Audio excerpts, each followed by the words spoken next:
press the bell icon on YouTube app and never miss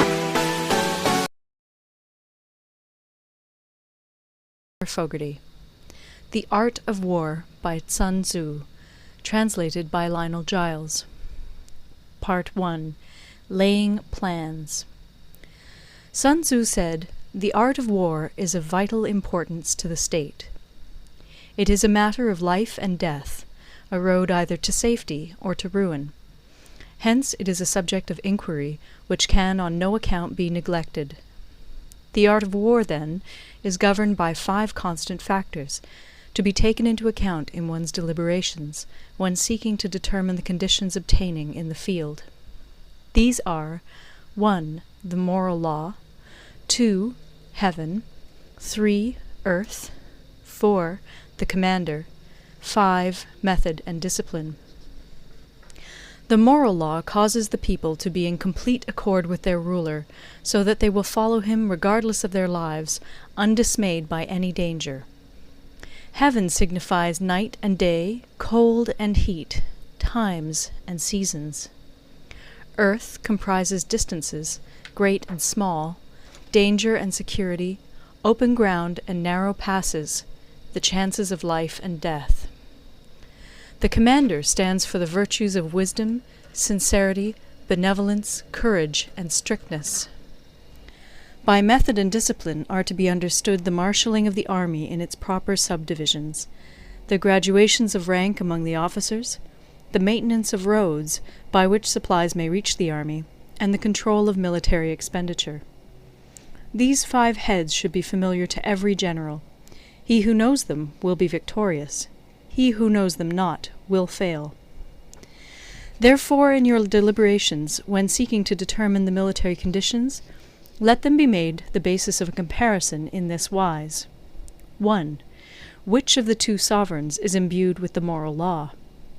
2. Which of the 2 generals has most ability? 3. With whom lie the advantages derived from heaven and earth? 4. On which side is discipline most rigorously enforced? 5. Which army is stronger? 6. On which side are officers and men more highly trained? 7. In which army is there the greater constancy both in reward and punishment? By means of these 7 considerations I can forecast victory or defeat. The general that hearkens to my counsel and acts upon it will conquer. Let such a one be retained in command. The general that hearkens not to my counsel nor acts upon it will suffer defeat. Let such a one be dismissed. While heeding the profit of my counsel, avail yourself also of any helpful circumstances over and beyond the ordinary rules. According as circumstances are favorable, one should modify one's plans. All warfare is based on deception. Hence, when able to attack, we must seem unable. When using our forces, we must seem inactive. When we are near, we must make the enemy believe we are far away. When far away, we must make him believe we are near. Hold out baits to entice the enemy, feign disorder, and crush him. If he is secure at all points, be prepared for him. If he is in superior strength, evade him. If your opponent is of choleric temper, seek to irritate him. Pretend to be weak, that he may grow arrogant. If he is taking his ease, give him no rest. If his forces are united, separate them. Attack him where he is unprepared. Appear where you are not expected. These military devices, leading to victory, must not be divulged beforehand. Now the general who wins a battle makes many calculations in his temple ere the battle is fought. The general who loses a battle makes but few calculations beforehand. Thus do many calculations lead to victory, and few calculations to defeat. How much more no calculation at all? It is by attention to this point that I can foresee who is likely to win or lose. End of Part 1. Part 2. Waging War. Sun Tzu said, "In the operations of war, where there are in the field 1,000 swift chariots, as many heavy chariots, and 100,000 mail-clad soldiers, with provisions enough to carry them 1,000 li, The expenditure at home and at the front, including entertainment of guests, small items such as glue and paint, and sums spent on chariots and armour, will reach the total of 1,000 ounces of silver per day. Such is the cost of raising an army of 100,000 men. When you engage in actual fighting, if victory is long in coming, then men's weapons will grow dull and their ardour will be damped. If you lay siege to a town, you will exhaust your strength.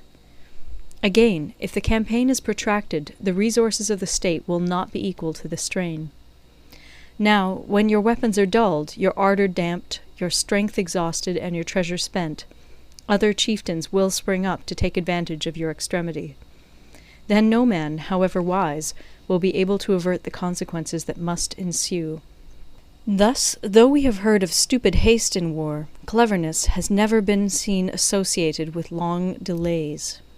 There is no instance of a country having benefited from prolonged warfare. It is only one who is thoroughly acquainted with the evils of war that can thoroughly understand the profitable way of carrying it on. The skilful soldier does not raise a second levy. Neither are his supply wagons loaded more than twice. Bring war material with you from home, but forage on the enemy. Thus the army will have food enough for its needs.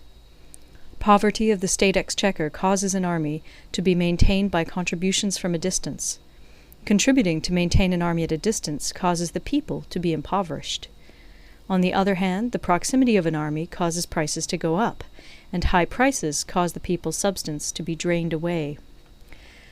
When their substance is drained away, the peasantry will be afflicted by heavy exactions.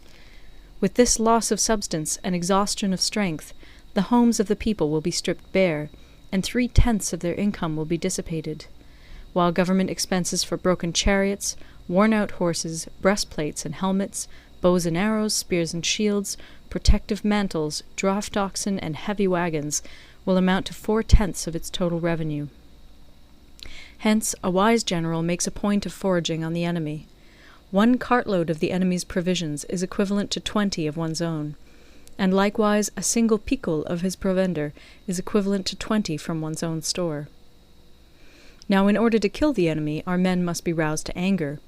That there may be advantage from defeating the enemy, they must have their rewards. Therefore, in chariot fighting, when 10 or more chariots have been taken, those should be rewarded who took the first.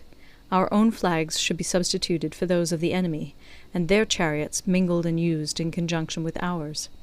The captured soldiers should be kindly treated and kept. This is called using the conquered foe to augment one's own strength. In war, then, let your great object be victory, not lengthy campaigns. Thus it may be known that the leader of armies is the arbiter of the people's fate, the man on whom it depends whether the nation shall be in peace or in peril. End of Part 2. Recorded in